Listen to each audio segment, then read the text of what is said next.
A very warm welcome to all the aspirant of library and information science. सभी विद्यार्थियों का स्वागत है जो भी हमारे चैनल से जुड़े हुए हैं, जो लाइब्रेरी एंड इंफॉर्मेशन साइंस कर रहे हैं, कर चुके हैं या करने का सोच रहे हैं। तो इस वीडियो में स्टूडेंट हम आप सभी को बताएंगे जो टॉप इम्पॉर्टेंट क्वेश्चन है जो कि आप लोगों के जो कॉम्पिटिटिव एग्ज़ाम से रिलेटेड बहुत इम्पॉर्टेंट होने वाले हैं। अगर आप लोग कॉम्पिटिटिव एग्ज़ाम की तैयारी कर रहे हैं लाइब्रेरी साइंस में, चाहे एनवीएस हो गया, केवीएस हो गया, डीएसएसबी हो गया, या किसी भी स्टेट गवर्नमेंट का एग्ज़ाम हो गया जिसमें लाइब्रेरी साइंस का पोस्ट वेकेंट होता है, तो उन सारे एग्ज़ाम के लिए ये हमारा लेक्चर जो है बहुत ही यूज़फुल रहने वाला है। आप लोगों को इन क्लासेस के द्वारा काफ़ी मदद मिलेगी। जब आप एग्ज़ाम में बैठेंगे तो आपको खुद पता चल जाएगा कि हाँ, कितना हमें हेल्प हुआ। तो आज का जो हमारा लेक्चर है ये पार्ट 3 है। इससे पहले हमने 2 पार्ट ऑलरेडी डाल दिया है। अगर आपने वो वाले वीडियोस नहीं देखे हैं तो ऊपर आई बटन पे क्लिक करके वो सारे वीडियोस को देख सकते हैं। तो चलिए आज का लेक्चर स्टार्ट करते हैं। तो आज का जो फर्स्ट क्वेश्चन है, देखिए यहाँ पे 61 क्वेश्चन, मतलब इससे पहले हमने 60 क्वेश्चन हमने करा दिया है 2 वीडियो में, तो वो उनको देख लें। प्लस आप लोगों को जो लेक्चर का पीडीएफ है वो भी मिल जाएगा व्हाट्सअप एंड टेलीग्राम पे, तो उसको भी ज्वाइन कर ले अगर आपने नहीं किया है तो। उसका लिंक वीडियो के डिस्क्रिप्शन बॉक्स में दिया हुआ है, व्हाट्सअप एंड टेलीग्राम का। तो देखिए सबसे पहला जो क्वेश्चन है 61, the number pad can be made to act as a directional arrow with the. जो नंबर पैड होता है जिसको हम बनाते हैं ताकि वो एक एक्ट करे एक डायरेक्शनल एरो की तरह, किसके साथ? तो इसका करेक्ट ऑप्शन है बी, नम लॉग। देखिए अगर आपने देखिए आज का जो लेक्चर है इसमें बहुत सारे आपको क्वेश्चन जो है उससे देखने को मिलेंगे, आपका कंप्यूटर से। जैसे कि मैंने पहले ही बताया था कि कंप्यूटर जो है और लाइब्रेरी साइंस का एक बहुत ही इम्पॉर्टेंट रोल है। एक दोनों का, बिना लाइब्रेरी साइंस का कंप्यूटर अधूरा है, और सॉरी, बिना लाइब्रेरी साइंस में कंप्यूटर नहीं हो तो फिर वो अधूरा ही है। क्योंकि आजकल जो है लाइब्रेरी डिजिटलाइजेशन हो गया है, ऑटोमेटेड लाइब्रेरी सारे हो गए हैं, तो उन सब में जो हमारा जो कंप्यूटर है उसका बहुत इंपॉर्टेंट रोल है। तो आप लोगों को कंप्यूटर का बेसिक नॉलेज होना चाहिए, तभी आप लोग को क्वेश्चन समझ में आए। कीबोर्ड पे आप लोगों को बहुत सारे बटन देखने को मिलते हैं, तो उनमें कुछ इस तरीके के num lock, arrow, caps lock, shift, enter, ऐसे करके आपको देखने को मिलता है। तो उनमें से जो यहाँ पे डायरेक्शनल एरो की तरह यूज़ किया जाता है वो होता है यहाँ पे नम लॉक। तो आगे चलते हैं क्वेश्चन नंबर 62 पे। विद कट और copy information get placed in the. जब हम किसी भी इंफॉर्मेशन को कट करते हैं और कॉपी करते हैं तो बाय द टाइम जो इन्फॉर्मेशन होता है वो कहाँ पे स्टोर्ड होता है? तो वो जो इन्फॉर्मेशन होता है स्टोर्ड वो क्लिप बोर्ड में होता है। तो करेक्ट ऑप्शन जो है वो है सी। आगे चलते हैं क्वेश्चन नंबर 63 पे। The largest unit of storage among the following is. ये तो बहुत आसान है, आप लोग के डेली यूज़ में भी आप इसको इस्तेमाल करते होंगे। जैसे जो आपको हर रोज़ जो डेटा मिलता है वो एमबी में मिलता है या जीबी में मिलता है, तो ये सब आप लोग ये इस्तेमाल करते होंगे। मतलब आपको पता है कि एमबी क्या होता है, केवी क्या होता है, जीबी क्या होता है। हाँ, उसके आगे आप लोगों को थोड़ा दिक्कत होगा। तो इसमें बोल रहा है कि जो लार्जेस्ट यूनिट जो इसमें दिया हुआ है उसमें से सबसे लार्जेस्ट यूनिट जो है वो क्या है? तो इसका करेक्ट ऑप्शन जो है वो है डी, टीबी। टीबी का मतलब होता है टेराबाइट। देखिए केवी, केवी का मतलब होता है kilobyte, GB gigabyte, TB terabyte, MB metabyte. तो ऐसे करके योटाबाइट और भी बहुत सारे होते हैं। तो इसका मैंने एक वीडियो लिया था, उसमें पूरा कंप्लीट बताया था कि किस तरीके से जो हमारा जो मेमोरी का जो स्टोरेज यूनिट होता है उसको कैसे, मतलब स्टोरेज बढ़ता है तो उनको कैसे नाम दिया गया है। तो इससे रिलेटेड भी क्वेश्चन आपको एग्ज़ाम में देखने को मिलेंगे। आगे क्वेश्चन नंबर 64 है। Border of a shape can be remove. जो बॉर्डर जो होता है, मतलब जैसे आपने कोई प्रिंट आउट निकालना है, कोई पेज होता है, जैसे आप एम एस एक्सेल पे या फिर एम एस वर्ड पे काम कर रहे हैं, एम एस वर्ड पे, तो उसमें क्या होता है ऊपर नीचे साइड और साइड में जो कुछ स्पेस जो दिया हुआ होता है जिस पे आप लिख नहीं सकते उसको बॉर्डर बोलते हैं। तो यहाँ पे बोल रहा है उस बॉर्डर को रिमूव करने के लिए या हाइड करने के लिए क्या सेलेक्ट किया जाता है? तो आंसर है इसका बी, आंसर है इसका बी, नो आउटलाइन। आउटलाइन नहीं तो वो बॉर्डर जो है वो हट जाएगा। तो आगे चलते हैं क्वेश्चन नंबर 65 पे। अ क्लोज शेप में be filled with colour and pattern through. एक क्लोज शेप है, उसके अंदर अगर आप कलर्ड और पैटर्न से भरना चाहते हैं तो क्या आप मतलब करेंगे? तो इसका करेक्ट ऑप्शन है सी, फाइल स्टाइल को आप सेलेक्ट करेंगे, उस पर क्लिक करेंगे तो जो कलर्ड जो एक शेप है क्लोज शेप वो कलर्ड या पैटर्न से फिल हो जाएगा। क्वेश्चन 66 है, which tool can be opted for a synonymous word in a document. यहाँ पे देखिए सिनोनिमस वर्ड मतलब सिमिलर, जिसको हम हिंदी में बोलते हैं पर्यायवाची। तो इनमें से कौन सा जो वर्ड है जो कि सिनोनिमस वर्ड को देता है? तो थियोसिस है जिसका करेक्ट आंसर सी। अगर आपने वहाँ पे कंप्यूटर में देखा होगा तो ऐसे थियोसिस करके एक ऑप्शन आता है, उस पर आप क्लिक करेंगे तो आपको जो भी आपका वर्ड है उससे रिलेटेड काफ़ी सारे वर्ड मिल जाएंगे, मतलब सिमिलर वर्ड। फिर क्वेश्चन नंबर 67 है, the intersection arrow of a row and column in a spreadsheet is called a. देखिए स्प्रेडशीट आपने पढ़ा होगा माइक्रोसॉफ्ट एक्सेल में। माइक्रोसॉफ्ट जो एक्सेल होता है उसके अंदर रोज़ एंड कॉलम से पूरा बना हुआ होता है। तो जहाँ पे वो रोज़ एंड कॉलम्स मिलते हैं, रोज़ कौन से होते हैं? जो लेटी वाली लाइन होती है वो रोज़ होते हैं, और कॉलम जो खड़ी लाइन है जिसमें A B C D ये कॉलम होते हैं, और रो होता है 1 2 3 4 नीचे का वो कॉलम होता है। तो वहाँ वो दोनों लाइन जहाँ पे मिलते हैं उसको क्या बोलते हैं? तो उसको बोलते हैं सेल। तो इसका करेक्ट ऑप्शन जो है वो है बी, सेल। 68 है, इन MS Excel अ रो में be inserted by pressing the plus की टुगेदर विद द। अगर आपको MS Excel में रो इंसर्ट करना है तो प्लस की के साथ आप क्या दबाएंगे ताकि वो इंसर्ट हो जाए? तो उसके साथ आप कंट्रोल की दबाएंगे। आंसर है बी, कंट्रोल की। A grid with labeled column and rows in MS Excel is called a। एक ग्रिड जो होता है जो कि लेबल कॉलम होता है, रोज़ कॉलम एंड रोज़ का MS Excel में, उसको हम क्या बोलते हैं? उसको हम बोलते हैं वर्कशीट। तो करेक्ट ऑप्शन जो है वो है बी। आप लोगों को अगर बेसिक कंप्यूटर का नॉलेज है तभी आपको मतलब ये समझ में आया होगा, जैसे कि MS PowerPoint, MS Excel, MS Word, ये सब आपको ध्यान में होना चाहिए तभी आपको ये समझ में आएगा, नहीं तो फिर वो ऊपर से निकल जाएगा। इसीलिए बोले थे कि अगर आप बोलोगे तो हम आप लोगों के लिए पहले जो थेरी क्लास है आपका वो लेके आ जाएंगे कंप्यूटर का। तो किसी ने रिप्लाई नहीं दिया, उतना अच्छे से रिस्पॉन्ड ही नहीं किया, तो हम फिर डायरेक्ट क्वेश्चन पे ही चल रहे हैं। तो आप खुद पढ़ लेना वहाँ से। तो ये हो गया आपका 69। 70 है, each MS Excel file is called a workbook because. MS Excel का जो फाइल होता है उसको हम वर्कबुक बोलते हैं। क्यों? क्योंकि it can contain many sheets including worksheet and chart sheet. उसके अंदर बहुत सारे शीट इंक्लूड करता है वो, और चार्ट शीट भी इंक्लूड करता है, इसीलिए हम उसको क्या बोलते हैं? वर्कबुक। MS Excel फाइल को वर्कबुक बोलते हैं इसीलिए। क्वेश्चन नंबर 71 है, who is the father of computer. अब यहाँ पे देखिए फादर ऑफ कंप्यूटर बोला जाता है चार्ल्स बेबेज का। आंसर है हमारा बी। एलन ट्यूरिंग को क्या बोला जाता है? Father of modern computing. वैसे ही सैमुअल रे को क्या बोला जाता है? ये आप लोग कमेंट करें क्योंकि ये बहुत आसान है। ये तीनों ना आपको होना ही चाहिए, जैसे चार्ल्स बेबेज, एलन ट्यूरिंग और सैमुअल क्रे। तो इन तीनों का पता होना चाहिए क्योंकि ये हमेशा ही देखिए इसमें आपको चार्ल्स बेबेज का पूछ लिया, किसी में आपको एलन ट्यूरिंग का पूछ लेगा, किसी में सैमुअल क्रे का पूछ लेगा। तो ऐसे ही आपको पता होना चाहिए पूरी बातें। तो कमेंट ज़रूर करें।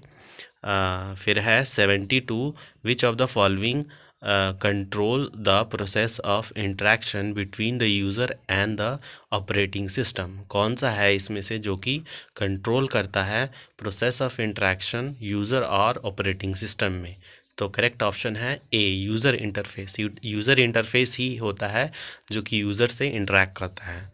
फिर है हमारा 73, the first computer was programmed using. कौन सा चीज़ यूज़ करके फर्स्ट कंप्यूटर को प्रोग्राम किया गया था। तो करेक्ट ऑप्शन जो है वो है B, machine language. Machine language को सबसे पहले यूज़ किया गया और कंप्यूटर प्रोग्राम को डिज़ाइन किया गया था। आगे है question number 74। Dash is a combination of hardware and software that facilitate the sharing of information between computing device. क्या है इनमें से जो कि एक कॉम्बिनेशन है हार्डवेयर और सॉफ्टवेयर का और वो मदद करता है शेयरिंग में, मतलब इंफॉर्मेशन शेयरिंग में कंप्यूटर और डिवाइस में। तो वो है ए, नेटवर्क। तो 74 का करेक्ट ऑप्शन है नेटवर्क, ए। 75 है coded entry which are used to gain access to a computer system are called a entry code, password, security command या फिर कोड वर्ड। तो इसका करेक्ट ऑप्शन जो है वो है बी, पासवर्ड। 76 क्वेश्चन है you organise file by storing them in. आप जो फाइल होता है उसको ऑर्गेनाइज करते हैं कहाँ पे स्टोर करके? फोल्डर में। करेक्ट ऑप्शन जो है वो है बी, फोल्डर में स्टोर करते हैं फाइल को ऑर्गेनाइज तरीके से। फिर यहाँ पे है 77, what type of resource is most likely to be shared common resource in a computer network. किस तरीके का रिसोर्स जो है जो कि कॉमनली शेयर्ड किया जाता है कंप्यूटर नेटवर्क में? तो सबसे ज़्यादा यूज़ किया जाने वाला या शेयर्ड किया जाने वाला जो नेटवर्क है वो है प्रिंटर, ए। फिर यहाँ पे है देखिए प्रिंटर के भी टाइप होते हैं, जैसे डॉट मैट्रिक प्रिंटर हो गया, लेज़र प्रिंटर हो गया, तो ये या फिर डेजी विल हो गया या फिर थर्मल प्रिंटर हो गया। ये सब प्रिंटर के टाइप होते हैं। तो इनको भी दो पार्ट में डिवाइड किया गया है। पहला जो है वो उसको बोलते हैं हम इम्पैक्ट प्रिंटर और दूसरा जो है नॉन इम्पैक्ट प्रिंटर। तो इन दोनों का एग्जांपल ये है, देखिए इम्पैक्ट प्रिंटर वो होते हैं जो कि पहले ज़माने में यूज़ किए जाते हैं, जिससे बहुत शोर आता था, खट खट खट खट खट खट खट कर करके जो शोर आती थी वो इम्पैक्ट प्रिंटर का था। उसमें आता है डेजी विल, डॉट मैट्रिक और लाइन प्रिंटर। और जो आजकल के जो यूज़ किया जाता है वो लेज़र प्रिंटर होता है, थर्मल प्रिंटर होता है। तो ये सारे प्रिंटर जो होते हैं आजकल यूज़ किए जा रहे हैं, जिनमें बिल्कुल शोर नहीं होता और काफ़ी अच्छा क्वालिटी आपको प्रिंट करके देते हैं। फिर है यहाँ पे 78, विच device is required for the internet connection. कौन से डिवाइस जो है उसको इंटरनेट कनेक्शन के लिए मतलब ज़रूरी होता है? तो इसका करेक्ट ऑप्शन है B, modem.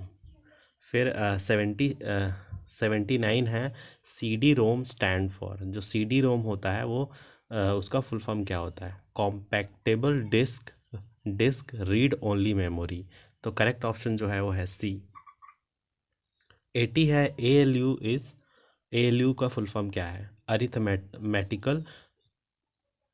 Arithmetic logical unit, logic unit, ठीक है। तो इसका करेक्ट ऑप्शन जो है वो है ए। वी जी ए क्या है? उसका मतलब फुल फॉर्म क्या है? तो इसका है वीडियो ग्राफिक एरे। तो इसका करेक्ट ऑप्शन जो है वो है ए। देखिए ये सब है फुल फॉर्म, तो इसको ज़्यादा इसमें डिटेल में नहीं जा। 82, the capacity of 3.5 inch floppy disk is. जो 3.5 इंच जो फ्लॉपी डिस्क होती है उसकी स्टोरेज कैपेसिटी कितनी होती है? तो इसका होता है 1.44 MB। एम मतलब MB। तो आगे जो क्वेश्चन है वो है 83, वैन stand for wide area network. B option is correct. फिर है 84, MICR स्टैंड फॉर। MICR जो है उसका फुल फॉर्म क्या होता है? Magnetic ink character recognition. तो इसका करेक्ट ऑप्शन है ए। देखिए MICR जो होता है वो बैंक का आपका बैंक का जो चेक होता है उसके नीचे, बिल्कुल नीचे वाला जो एक पट्टी सी होती है वहाँ पे होता है 9 डिजिट का नंबर होता है MICR। और ये क्या बताता है? ये बताता है जैसे कि बैंक कौन से एरिया में है, बैंक का जो कोड कौन सा है और कौन सी कंट्री में है। तो आगे क्वेश्चन है हमारा 85, which of the following is a part of the central processing unit. दिए गए में से कौन सा जो है वो सेंट्रल प्रोसेसिंग यूनिट का पार्ट है? तो इसका करेक्ट ऑप्शन है डी, अरिथमेटिकल लॉजिकल यूनिट। ये है पार्ट। फिर है CAD स्टैंड फॉर, तो इसका करेक्ट ऑप्शन जो है वो है ए, कंप्यूटर एडेड डिज़ाइन। 87 क्वेश्चन है, सॉरी 87 क्वेश्चन है। Junk email is also called, जो जंक ईमेल होता है जिसको जो मतलब आपके काम का नहीं होता है, वो एक्चुअली अगर आपने उस पर प्रेस कर दिया तो वही है कि आपके जो भी आपका डेटा है वो वहाँ से चुरा सकता है वो, या फिर आपके जो भी ईमेल का जो है वो उसको क्या करेगा, वो हैंग कर देगा, आपका फ़ोन हैंग हो जाएगा। तो वो होता है स्पैम। स्पैम करके आप ईमेल खोलना, वहाँ पे स्पैम करके एक फ़ोल्डर होगा जिसमें पूरे जंक फाइल होते हैं, तो उस पर कभी भी क्लिक मत करना आप लोग। फिर है 88 हैकर्स। हैकर्स कौन होते हैं? तो इसका करेक्ट ऑप्शन है B, break into other people computer, जो दूसरे लोगों के कंप्यूटर के अंदर घुस के उसका इन्फॉर्मेशन चुराए, या फिर उसके अंदर कोई ऐसी चीज़ें डाल दे जिससे वो मतलब काम करना बंद कर दे, या फिर उनका कोई पर्सनल इन्फॉर्मेशन डेटा ये सारी चुराए, वो होते हैं हैकर। फिर है 89 question, what type of computer are client computer. जो क्लाइंट कंप्यूटर होता है वो किस तरीके का कंप्यूटर होता है? In a client server system, तो इसका करेक्ट ऑप्शन जो है वो है सी, माइक्रो कंप्यूटर। देखिए, कंप्यूटर के बहुत मतलब 4 प्रकार होते हैं। पहला होता है मतलब सबसे जो ऊपर वाला होता है सुपर कंप्यूटर होता है। फिर होता है मेन फ्रेम कंप्यूटर, फिर होता है माइक्रो कंप्यूटर, फिर होता है मिनी कंप्यूटर। तो ये सब कंप्यूटर के टाइप होते हैं, अगर आपने पढ़ा होगा तो ये सब आपको पता होगा। A computer can not boot if it does not have, एक कंप्यूटर अपने आप को बूट नहीं कर सकता जब तक उसके अंदर क्या नहीं हो, operating system. Very important, operating system से ही आपका फ़ोन चल रहा है। तो इसका करेक्ट ऑप्शन जो है वो है सी। 91 the amount of vertical space between line of text in a document is called, जो एक आपने कोई लाइन लिख दिया उसके अंदर जो अमाउंट ऑफ जो वर्टिकल स्पेस होते हैं, वो जो स्पेस होते हैं वो किस मतलब कैसे होते हैं? तो इसका जो करेक्ट आंसर है वो है बी, लाइन स्पेसिंग के द्वारा। द अमाउंट ऑफ स्पेस मतलब एक वर्ड दूसरे वर्ड के बीच में कितना अमाउंट ऑफ स्पेस हम छोड़ना है, वो लाइन स्पेसिंग के द्वारा होता है। अगर आपको कम करना है तो हो जाएगा, ज़्यादा करना है तो हो जाएगा। तो ये सारी चीज़ें लाइन स्पेसिंग के द्वारा होती हैं। अगला क्वेश्चन है 92 क्वेश्चन है, example of non numeric data is. Non numeric data मतलब जिसमें नंबर्स का कोई खेल ना हो, जैसे एग्जामिनेशन स्कोर में नंबर होते हैं, बैंक बैलेंस में नंबर होता है, ऑल ऑफ द अबव तो हो नहीं सकता। तो इसका जो करेक्ट ऑप्शन जो है वो है एम्प्लॉयज़ एड्रेस, उसमें नंबर नहीं होता, मतलब न्यूमेरिक डेटा नहीं होता, वो थेरेटिकल डेटा होता है, वर्ड होता है मतलब उसमें। 93 है, dash is the appearance of typed character. तो क्या है इसमें? इसका करेक्ट ऑप्शन जो है वो है बी, फॉर्मेट जो है वो एक तरह से अपीयरेंस होता है टाइप कैरेक्टर का। फॉर्मेट, डेफिनेटली फॉर्मेट से क्या होता है, हमें दिखता है कि किस तरीके का फॉर्मेट है। हम कुछ भी बनाते हैं तो पहले उसका फॉर्मेट देख लेते हैं। तो यहाँ पे है 94, when a file is saved for the first time, जब आप पहली बार किसी फाइल को सेव करते हैं तो क्या आता है? It must be given a name to identify it. वहाँ पे सेव एस मांगता है ना, सेव एस मतलब क्या, नाम मांगता है आपको, ताकि आप मतलब आगे चल के अगर वो ढूंढना है तो आप उस नाम से ढूंढ लें, इसी तरीके से। फिर यहाँ पे 95, या फिर आप एडिट भी करते हैं किसी फाइल का, कुछ एडिट करके और उसमें फिर चेंजेस लाते हैं, तभी भी वो सेव एस मांगता है। फिर है यहाँ पे 95 है, dash represent raw fact whereas dash is data made meaningful. क्या है जो कि एक रॉ फैक्ट दिखाता है और फिर क्या है जो कि डेटा को मीनिंगफुल में बना देता है? तो इसका करेक्ट ऑप्शन जो है वो है बी, डेटा इन्फॉर्मेशन। देखिए, डेटा जो है वो एक तरह से रॉ फॉर्म में, रॉ फॉर्म मतलब कहीं पे बहुत सारा मतलब सामान रखा हुआ है, वो क्या है, वो एक रॉ है। अब वहाँ से आप अपने मतलब का सामान निकालोगे तो वो क्या हो गया, इन्फॉर्मेशन हो गया, मतलब वो आपके यूज़ के लिए है। तो इसका इसी यही मतलब है। फिर है 96, what characteristic of read only memory made it useful. Read only memory that is ROM का कौन सा वो कैरेक्टरिस्टिक है जो कि उसको यूज़फुल बनाता है? तो इसका करेक्ट ऑप्शन जो है वो है B, data in ROM is non volatile. जो रोम होता है, रीड ओनली मेमोरी, उसमें जो डेटा होता है वो नॉन वोलेटाइल होता है। इट इज़ रिमेन व्हेन, देखिए यहाँ पे मतलब बोल रहा है कि जो डेटा होता है वो मतलब कहीं नहीं जाता। अगर आपका इलेक्ट्रिसिटी गायब हो गया तभी भी डेटा जो है वो वहीं पे स्टोर होता है। आपके फ़ोन में जो रैम एंड रोम होता है, तो रैम बोलते हैं ना, 4 GB रैम, 64 GB रोम। तो ये क्या है, ये सब मतलब जैसे अगर आपका रैम ज़्यादा हुआ तो आपका फ़ोन जो है बहुत ज़्यादा स्पीड से चलेगा। और रोम में क्या होता है, जितनी भी आपका डेटा होता है वो स्टोर होता है वहाँ पे। तो वो क्या होता है, जैसे कि अभी आप ये वीडियो देख रहे हैं तो आपका जो आपका मतलब कौन सा मेमोरी एक्ट कर रहा है, वो रैम कर रहा है, रोम नहीं है। रैम रैम पे आके चल रहा है ये वीडियो। अगर आपने फ़ोन बंद कर दिया तो ये रैम से हट जाएगा, मतलब रैम तो रैम में नहीं रहेगा, ये फिर रोम में चला जाएगा। जितनी भी आपकी इन्फॉर्मेशन है, डेटा है, वो रोम में वापस चला जाएगा। जब आप उसको यूज़ करते हैं तो रैम में चलता है, और जब आप उसको बंद कर देते हैं तो रोम में चला जाता है। तो यहाँ पे है कि अगर इलेक्ट्रिसिटी है तभी भी है, और नहीं है तभी भी है, मतलब वहाँ से इरेज नहीं होता, इसलिए उसको नॉन वोलेटाइल बोलते हैं। और जहाँ पे जो इलेक्ट्रिसिटी गायब होते ही डेटा भी चला जाता है, उसको बोलते हैं रैम। रैम में होता है। तो ये है हमारा 96। 97 क्वेश्चन है, what do you call the program that are use to find out possible fault and their causes. तो इसका करेक्ट ऑप्शन जो है वो है सी, कुकीज़ डायग्नोस्टिक सॉफ्टवेयर।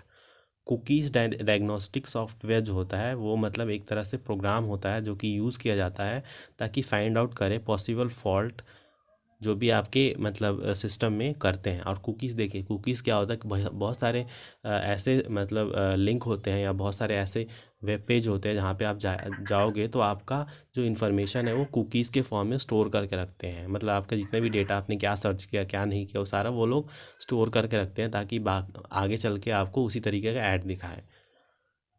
आप कुकीज़ को बंद भी कर सकते हैं, जाके वहाँ पे सेटिंग का ऑप्शन होता है, वहाँ पे जाके आप उसको बंद कर सकते हैं कि हमारा इन्फॉर्मेशन और कोई ना ले, हम क्या सर्च कर रहे हैं क्या नहीं कर रहे हैं। तो आगे वाला क्वेश्चन है यहाँ पे 98, which programming language are classified as low level language. कौन सा इसमें से प्रोग्रामिंग लैंग्वेज है जो कि लो लेवल लैंग्वेज में कंसीडर किया जाता है। तो इसका करेक्ट ऑप्शन जो है वो है डी, असेंबली लैंग्वेज। बाकी का जो है C++ या कोबाल्ट हो गया, फॉर्टन हो गया, बेसिक हो गया, प्रोलॉग हो गया, ये सब हाई लैंग्वेज में आते हैं। फिर है 99 question, which of the following is not antivirus software. कौन सा इनमें से एंटीवायरस सॉफ्टवेयर नहीं है ओरेकल। तो यहाँ पे सी क्वेश्चन जो है ये एंटीवायरस सॉफ्टवेयर नहीं है, बाकी सारे एंटीवायरस सॉफ्टवेयर हैं।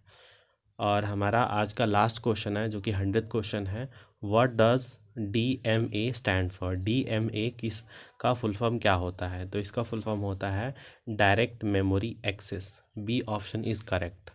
तो देखिए 3 वीडियो हमने शूट कर लिया है जिसमें हमने आपके 100 क्वेश्चन कवर करा दिए हैं, और यकीन माने हम आपके इतने क्वेश्चन कराएंगे कि आपके एग्ज़ाम में एक भी क्वेश्चन बाहर से नहीं आएगा। ये सारे वीडियो अगर आपने हमारे ध्यान से देख लिए तो इन्हीं में से आपको क्वेश्चन देखने को मिलेगा, क्योंकि इतने सारे क्वेश्चन आपको हम कराने वाले हैं कि आपका प्रिपरेशन बहुत अच्छे से हो जाएगा। बस आपको ये है कि आप सीरियस होकर पढ़ें, और जो भी हम बता रहे हैं उनको थोड़ा फॉलो करें, और अपने लेवल से भी पढ़ाई करें, और कमेंट में ज़रूर पूछें अगर कोई डाउट हो तो मिलते हैं आप सभी से नेक्स्ट वीडियो में। तब तक के लिए धन्यवाद।